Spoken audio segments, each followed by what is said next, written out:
Bonsoir, bienvenue dans notre invité. On reçoit ce mercredi Yassine Benjaballah, directeur général de la Société nationale des transports ferroviaires.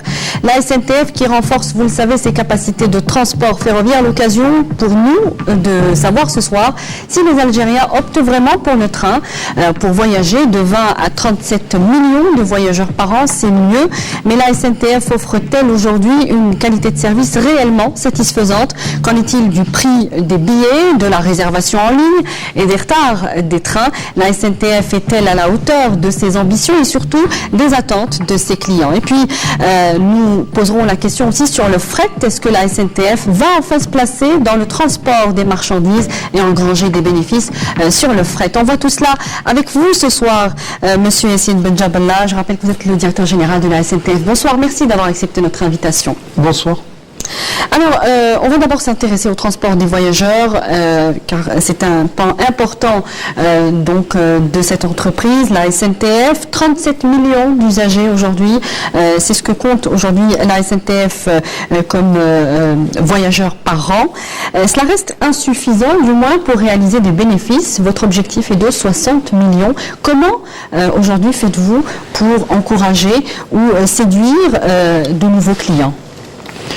Tout simplement par l'ouverture de nouvelles lignes. Aujourd'hui, l'opportunité se présente en face de nous, donc grâce à l'effort consenti par nos amis de l'ANSRIF, avec la réalisation, il y a de gros défis qui ont été lancés. De nos jours, on est en train de réceptionner pratiquement chaque mois une nouvelle ligne. Et par rapport à ça, nous, on a l'obligation de travailler en amont et de se préparer à ces ouvertures, et c'est la meilleure façon d'engranger et de répondre à la demande, parce que la demande est liée. On était à 2 années, 3 années de ça, on était à 20 millions de voyageurs an. Maintenant, on a dépassé le cap de 37 l'année passée. Pour cette année, déjà, les chiffres du premier trimestre nous annoncent qu'on peut dépasser facilement les 40 millions cette année. Avec un objectif au bout de 3-4 années d'atteindre les 60 millions, c'était le seuil d'équilibre de l'entreprise sur le plan financier. Alors, le développement de lignes, de nouvelles lignes, elles répondent à une demande, forcément, sur des axes stratégiques, mais est-ce que la qualité de service de la SNTF s'est vue améliorée? Effectivement, on a compris que le maillon faible de la SNTF d'aujourd'hui, c'était toujours sa qualité de service. Elle n'offrait pas une qualité de service attendue par les usagers. Pour quelle raison? Il y a une multitude de raisons.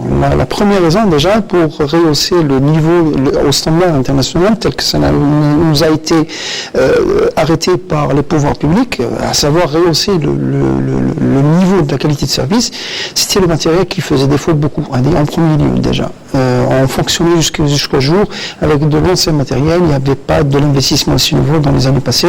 On est resté avec le même parc et on n'avait pas une politique de maintenance et d'entretien. Un parc vieillissant. Un parc vieillissant, et il a fait que la SNTF a subi de gros dommages durant la décennie noire et malheureusement ça n'a pas été renouvelé. Aujourd'hui, c'est pas le cas. Depuis ces dernières années, ce n'est plus le cas. Il y a le soutien des pouvoirs publics à ce niveau-là. On nous exige d'améliorer la qualité de service et ils nous accompagnent sur le plan financier. Et puis ensuite, donc et nous sommes en train de développer des stratégies pour reprendre le parc roulant. Donc là, il y a plusieurs stratégies en face de nous, à savoir acheter du matériel nouveau, réhabiliter l'ancien matériel qu'on peut réhabiliter en moindre coût, en tenant compte de notre situation financière. Et alhamdoulilah, on a fait beaucoup de choses aujourd'hui. On est en train de faire sortir de nos ateliers du nouveau matériel totalement réhabilité, qui a fait le bonheur de la région de Béchal, parce que c'était un objectif. Ils étaient trop patients avec nous. Les gens de la ligne Oran-Béchal, ils étaient transportés dans des conditions, je dirais, entre guillemets, lamentables, avec la pénétration de sable à l'intérieur des voitures, parce que la région, c'est une région connue par les tempêtes de sable, et la climatisation qui nous faisait défaut, parce que c'est trop défaut. Aujourd'hui, on a trouvé des solutions techniques à ces deux problèmes principaux, à savoir la pénétration du sable et la climatisation, alhamdoulilah. Avec de nouveaux équipements. Avec de nouveaux designs, de nouveaux équipements de modernisme, donc on peut avec son laptop faire le voyage, on charge notre portable. Il y a beaucoup de choses de modernisme. Il y a une touche de modernisme qui a été faite. Notre fierté, c'est que ça a été fait au niveau d'un atelier avec une main d'œuvre algérienne à 100%. Oui. Alors, on va y revenir. On va revenir sur la main d'œuvre algérienne. C'est vrai qu'il y a une formation à ce niveau-là et ça compte aujourd'hui puisque les trains qui roulent, les trains de la SNTF sont des trains, du moins les trains réhabilités, sont réhabilités par des Algériens notamment. Oui. Essentiellement. On va s'intéresser aux nouvelles lignes dont vous parlez. Alger-Tizi Ouzou sera inaugurée dans 2 jours. C'est une desserte qui, à elle seule, augmentera de 6 à 8% le nombre de voyageurs. C'est dire son importance. Il y a eu beaucoup de retard et on en connaît les raisons techniques à peu près. Mais aujourd'hui, quelle est l'importance de cette ligne par rapport à tout le réseau ferroviaire en Algérie? Il n'y a qu'à voir la saturation des routes. Oui. Donc la ligne de Tizi Ouzou, elle est trop demandée. Tout le monde était patient. Il y a eu un grand retard à ce niveau. Alhamdoulilah, ce n'est plus le cas. Donc à compter du 15 prochain, dans 2 jours, le train sifflera à Tizi Ouzou. Nous sommes très contents. Et on a estimé entre 6 à 8%. Je pense qu'on peut aller au-delà. On a sous-estimé un petit peu nos prévisions. Déjà, aujourd'hui, lorsqu'on a fait les essais techniques, les gens nous appellent téléphoniquement, se présentent au niveau des gares, se demandent quand est-ce que le train va siffler. Donc je pense qu'on a sous-estimé un petit peu ce retour, on l'a estimé à 6 à 8%, mais ça peut dépasser 8%, je pense, à mon avis. Donc, est-ce qu'il faudra réestimer aussi la fréquence des trains par rapport au nombre de voyageurs, si vous dites qu'il y en aura plus que prévu? Oui, pour le moment, le service qu'on a arrêté, donc disons, on a arrêté un service direct entre Tizi Ouzou et Alger, les trains matinaux pour permettre aux ouvriers de descendre sur Alger d'une façon directe. À partir de 6h du matin. À partir de 6h, peut-être 5h45, je pense, je n'ai pas les horaires précises, mais bon, à partir de 5h45, on commence à envoyer des trains directement sur Alger. Il y a 2 trains matinaux qui partent directement sans correspondance, mais en fin de journée, donc la période de fin de journée, les mêmes voyageurs, on mettra à leur disposition d'autres trains directement sur Tizi Ouzou. Courant de la journée, ce sera des navettes entre Bourg Jemlaïn avec des correspondances, soit sur Alger, soit sur Constantine. Donc ce sera des navettes en aller-retour entre Tizi Ouzou et Ténia. Très bien. Alors, c'est une ligne dotée d'une automotrice, vous me corrigerez si... C'est du matériel nouveau qui est en train de faire des performances et qui est apprécié par la clientèle au niveau de la bolée algéroise. En fait, Tizi Ouzou, elle est dans le projet de l'État, c'est-à-dire l'extension de la bolée algéroise jusqu'à Tizi Ouzou et d'Aïssi. Donc, c'est le même matériel qui va rouler. C'est du matériel apprécié par la clientèle. Et grâce Quand vous dites apprécié par la clientèle, il y a un engouement. Les gens reviennent parce que la SNTF aujourd'hui, on constate que la clientèle de la SNTF commence à changer. D'habitude, on avait affaire à que les étudiants et les ouvriers. Maintenant, les gens, le week-end et les vacances, les trains sont bondés. Donc, on est passé d'une société où il y avait, durant les vacances, des trains pratiquement vides, un service réduit, à un service renforcé. Maintenant, nous sommes en train de s'inscrire dans une autre logique. Période des vacances, on doit augmenter, rajouter des trains facultatifs pour faire face à la demande. Et donc, ça dénote que le client commence à changer. Et il n'y a pas que le chemin de fer qui a fait que le client a changé, parce qu'autour du chemin de fer, il y a beaucoup d'activités aujourd'hui. Il y a des parcs qui sont en train de naître, il y a des lieux de loisirs. Le tracé, évidemment, des lignes n'est pas fortuit, évidemment. Il a été étudié dans ce sens. Oui, autour des chemins de fer aujourd'hui, il y a beaucoup de choses à faire en sortant de chez soi. Donc, en empruntant le terrain, on peut descendre sur Alger, passer des après-midi, on reprend le train pour revenir chez soi. Donc, il y a une facilité. Il y a une facilité. Alors, pour revenir au matériel, je parlais d'automotrice. C'est une ligne donc entièrement électrifiée. C'est un train rapide, mais qui ne roulera pas à 160 km/h. C'est bien cela? Oui, c'est un... Peut-on parler justement de modernité si il n'y a pas de rapidité? Bon, la rapidité, moderniser un réseau, ça ne veut pas dire que là, entre autres, oui, effectivement. Donc, c'est un réseau qui a été réalisé à 160, effectivement, mais aujourd'hui, donc le premier train ne va pas circuler à 160. Donc on commence crescendo, on commence avec des vitesses appréciables, c'est 120 déjà. Pour quelle raison? Parce qu'il y a toujours le passage à niveau que nous sommes en train de le supprimer. Donc il y a eu... Ça fait partie des contraintes de l'avancée du projet lui-même, parce que la suppression des passages à niveau aujourd'hui, la loi ne nous permet pas d'aller au-delà de 120. S'il y a des passages à niveau, il faut aller au maximum 120. Mais on va ouvrir un petit peu la parenthèse sur les passages à niveau, puisque aujourd'hui on a un équipement qui demande une vitesse supérieure à ce que préconisent ces passages à niveau. Quand est-ce qu'on en sera finalement débarrassé? Oui, nous sommes. Il y a une date? C'est en cours. On n'a pas une date parce que c'est nos amis de Manuscript qui s'en occupent. Oui. Nous, on exploite le matériel sur des lignes qui sont transférées à la Vous SNCF. travaillez ensemble sur Oui, ce bien projet. sûr, bien sûr. Nous, on suggère, on donne la priorité déjà. On trace les priorités. Le passage à niveau le plus dangereux, c'est le passage à niveau qui le prennent en charge en premier lieu. Donc, nous sommes en étroite collaboration et pour faire face à cette situation. D'accord. On va s'intéresser au prix du billet. Il sera maintenu à 170 dinars. D'abord, pour quelle raison? C'est un prix modique vu l'équipement, l'investissement qui a été consenti par l'État. Est-ce qu'on peut envisager que l'investissement augmente, mais que le prix en face reste stable? Non, il y a la qualité-prix, donc il y a la quantité également. Donc si on peut c'est des trains à 1800 voyageurs par train. Donc si à 170 dinars, nous avons fait le compte que c'est... Le billet sera rentable. Oui, c'est bon. C'est 170 dinars, nous sommes compétitifs par rapport à la route. Alors justement, une question par rapport un peu à la santé financière de l'entreprise. Est-ce que les billets, on le sait, qui sont subventionnés, le prix des billets qui sont subventionnés par l'État, est-ce qu'ils sont rentables aujourd'hui, de manière générale, pour la SNTF? Et de quelle manière? Non, pour la SNTF, lorsqu'on parle de rentabilité, lorsqu'on parle de service public, donc on ne parle pas de rentabilité. Nous, l'essentiel, c'est qu'on se rapproche des coûts d'exploitation. C'est le plus important pour nous, pour le moment. On essaiera de trouver le seuil acceptable et raisonnable en termes de prix, parce que notre mission, c'est de drainer un maximum de voyageurs vers le train par rapport aux atouts du train. Le train, c'est la congestion des villes qui est très coûteuse sur le trésor public, c'est les accidents qui est très coûteuse. Il y a beaucoup de choses, l'environnement, la congestion, la consommation de carburant, il y a beaucoup de choses qui coûtent à l'État si les 37 millions de voyageurs vont rouler sur les routes. Donc on les ramène vers le chemin de fer, même avec nos prix, on peut faire gagner au trésor public beaucoup de choses, c'est les atouts naturels du rail. Donc c'est une stratégie un peu indirecte pour diminuer les coûts de transport de manière générale. Oui, de nos jours, le transport ferroviaire dépasse l'intérêt des opérateurs ferroviaires. Il intéresse beaucoup plus les politiques d'État.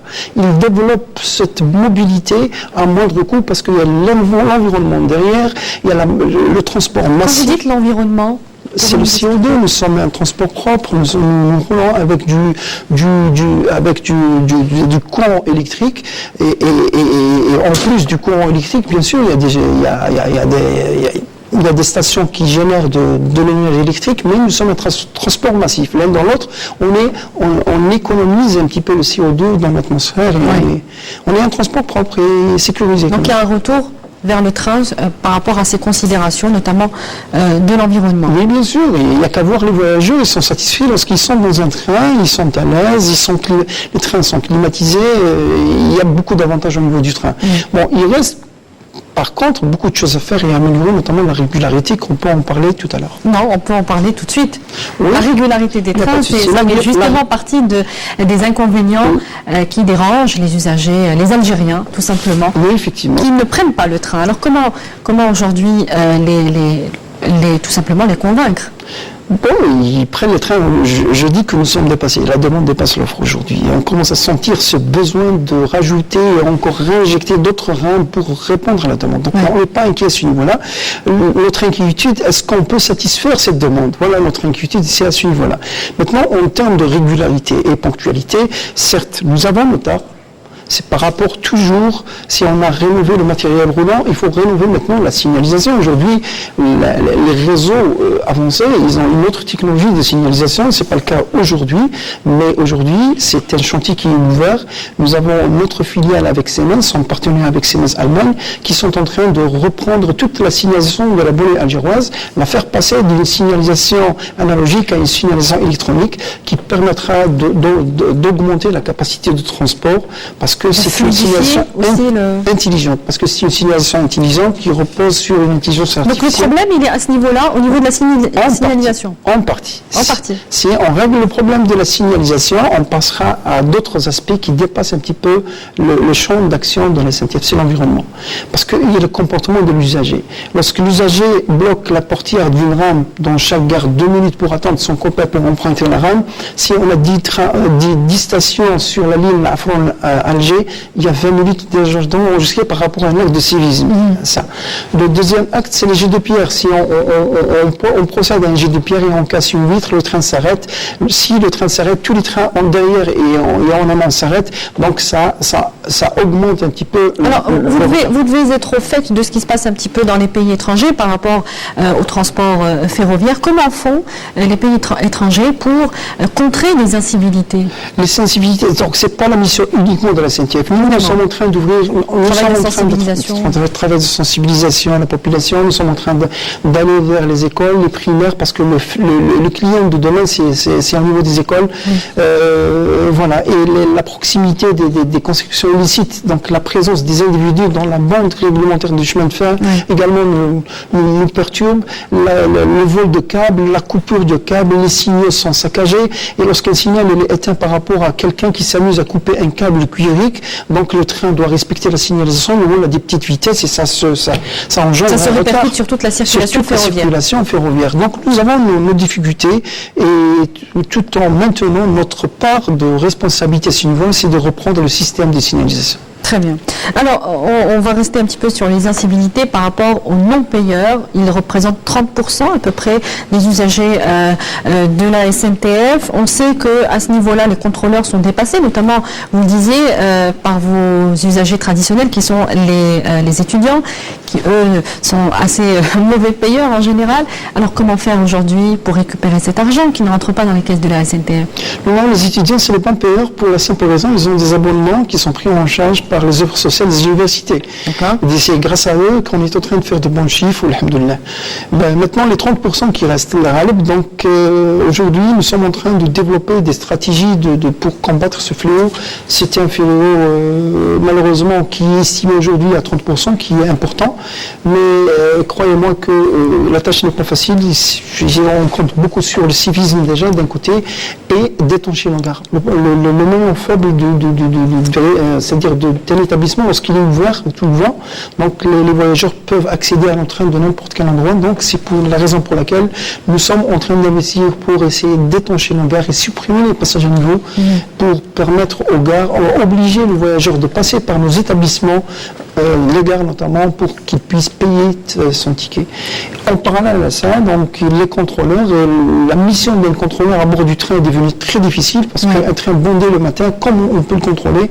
On joue au chat à la souris parfois entre les contrôles et les usagers, mais bon, c'est une situation que nous sommes en train de gérer, mais on a un plan d'action que nous sommes en train de déployer. Alhamdoulilah, je pense qu'on est loin des 30% ces derniers temps, notamment en 2017, pour la simple raison, on a renforcé en termes d'effectifs, on commence à avoir des gares étanches et on est en train de développer de nouveaux abonnements encourageant les voyageurs pour qu'ils puissent payer d'une façon prépayée avec des tarifs intéressants. Je pense que c'est la seule façon pour combattre ça pourrait régler en partie le problème du paiement. Problème de paiement. Alors, on revient sur les trains de banlieue. C'est une bonne partie du programme de la SNTF. Quelles sont les lignes qui seront bientôt donc dotées d'un train de banlieue? Voilà, si on parle de la banlieue, il n'y a pas qu'Alger. Oui, évidemment. On va d'abord parler d'Alger. Voilà, d'Alger, c'est une banlieue très moderne d'ailleurs. Elle est électrifiée avec des rames. C'est le dernier produit du constructeur, du constructeur des rames électriques. Donc, pour boucler un petit peu après la signalisation, il nous reste après Birtuta Ziralda, nous avons Tizi Ouzou et la bretelle de Inch'Allah, juillet 2018, je pense, ça sera livré la relation de Babzouar, l'aéroport Houari Boumediene. Houari Boumediene, elle est très attendue, celle-ci aussi. Très attendue en juillet. Nous sommes en train de se préparer en termes de RAM pour juillet 2018, je pense. Et nous sommes prêts, nous sommes en train de recruter aujourd'hui pour des conducteurs de train pour qu'on puisse répondre à des navettes, mettre en place dans l'exploitation des navettes entre l'aéroport et Alger, le réseau ferré actuel. D'accord. Et quelles sont les autres wilayas concernées? Les métropoles, j'imagine, effectivement, prioritairement. Effectivement. Donc, et maintenant, nous avons Annaba, Oran, Constantine. Oui. Ça sera un autre type de matériel pour la simple raison, pour le moment, on n'a pas d'électrification dans ces régions, donc notamment Constantine et Oran. En attendant d'électrifier les réseaux, nous sommes en train de retaper, dans le cadre du projet des 202 voitures, il y a une centaine de voitures dédiées à la banlieue, avec un autre design, pour les répartir sur les 4 régions, pour développer les banlieues des grandes métropoles, notamment Annaba, Constantine et Oran, après Alger. Alors, il y a eu aussi une autre ligne très attendue, Oran, Saïda. Les essais techniques ont commencé il y a quelques jours, c'est bien cela? Qu'est-ce que cela a donné?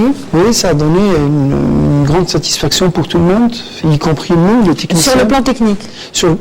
Notamment nous, les techniciens, parce qu'on a, pour la première fois de l'histoire de l'Algérie, on a dépassé les 160 km/h. Oui. Donc c'est un signal fort que le réseau algérien commence à se rapprocher des vitesses supérieures en attendant le 220, pour lequel du matériel il a été acheté. Mais alhamdoulilah, ça a donné de très bons résultats, un très beau projet. Il va rendre un grand service à la région. D'ailleurs, il va relier... C'est pour quand exactement? Le 1er mai, il va y avoir... Le 1er mai de l'année en cours, il va y avoir le lancement de 3 nouveaux produits. Donc nous avons le train Oran vers Béchar via Sidi Bel Abbas sur des tronçons Sidi Bel Abbas, il peut rouler à des vitesses à 160 km/h. Nous avons également le train Annaba sur Tunis. Donc on va prévision de l'été, j'imagine. Prévision de l'été, donc on va commencer le mois de mai, essayer pour s'habituer sur la ligne qui est très très ancienne, on a pris en charge, ça fait plus d'une année. Alhamdoulilah, on peut faire passer nos trains sur cet axe vers Tunis. Et la troisième relation, ce sera le train de Béchar. Donc ce sera le train de Béchar, il existe actuellement, mais on va rajouter la nouvelle rame modernisée et réhabilitée. Ce sera un deuxième train de Béchar pour... Le train du jour. Le train du jour, c'est à partir de 2018. Il est conditionné par la réception des autorails qui sont diesel électriques de fabrication Alstom, qui vont arriver, la première rame arrivera Inch'Allah janvier 2018, et ça sera 2 trains entre Oran jusqu'à Mchelia et Béchar jusqu'à Mchelia, train du jour en autorail.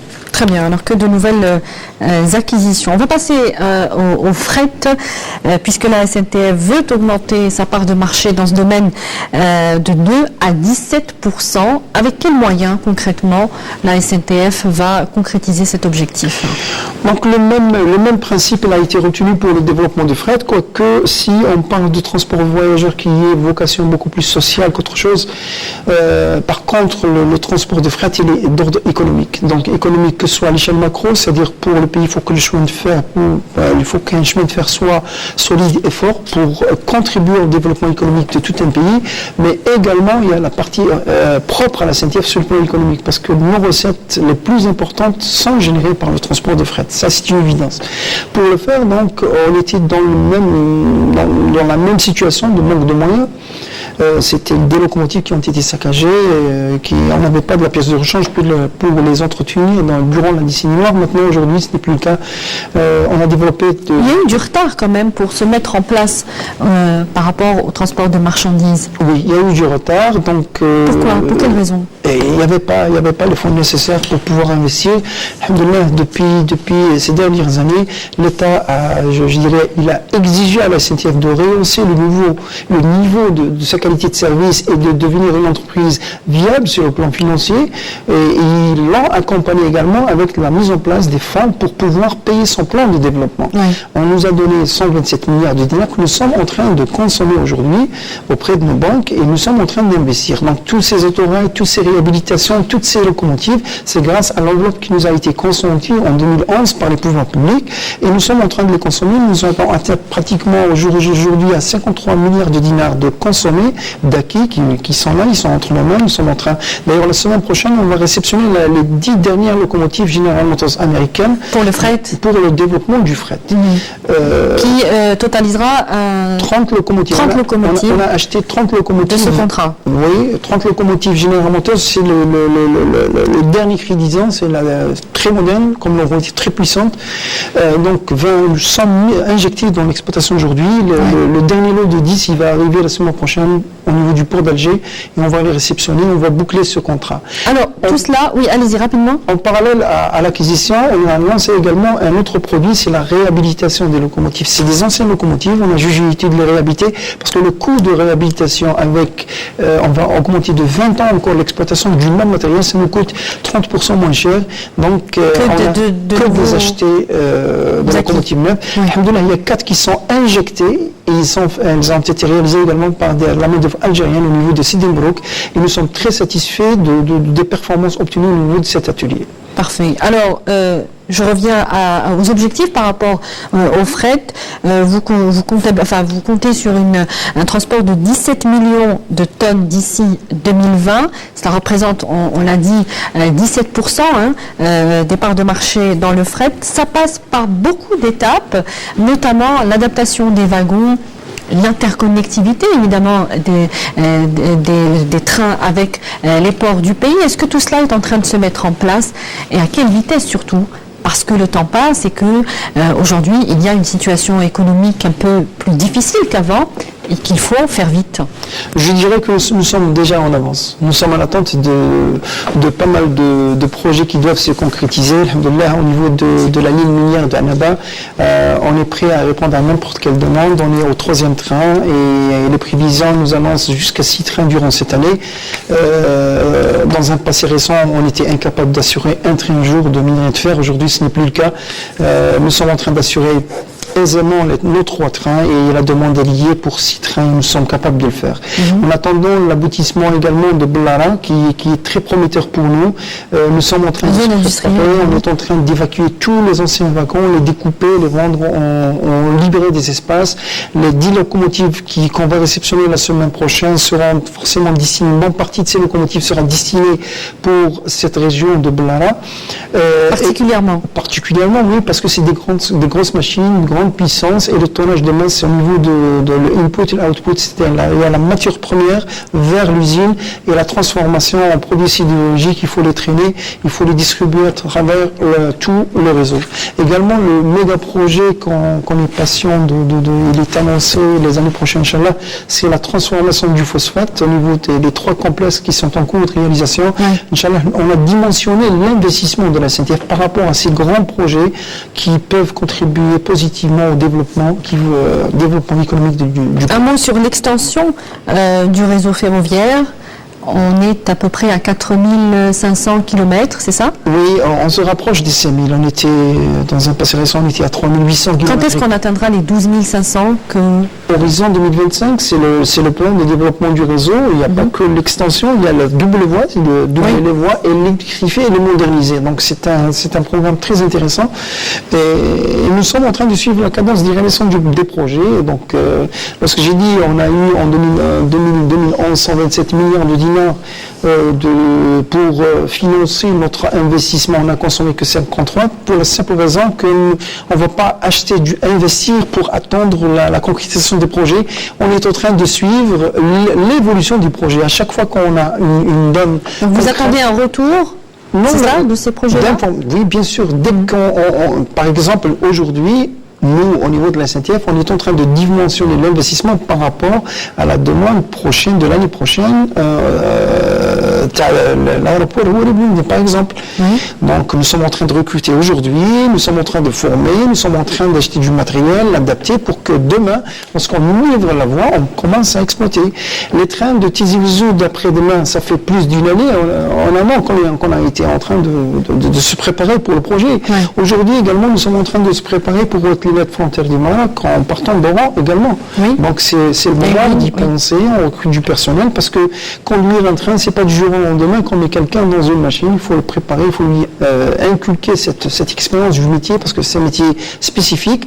Donc il y a pas mal d'aspects qui sont en temps cachés aujourd'hui. Qui sont imbriqués. Qui sont imbriqués parce qu'on n'a pas le droit le jour J de dire qu'on est défaillant. Alors justement, et ce sera ma dernière question, est-ce que vous êtes prêts, parce qu'on l'a bien compris, le gouvernement vous a un petit peu, fait comprendre que 2019, la SNTF est tenue d'avoir une gestion plus moderne, plus efficace et surtout créatrice de richesse, de croissance.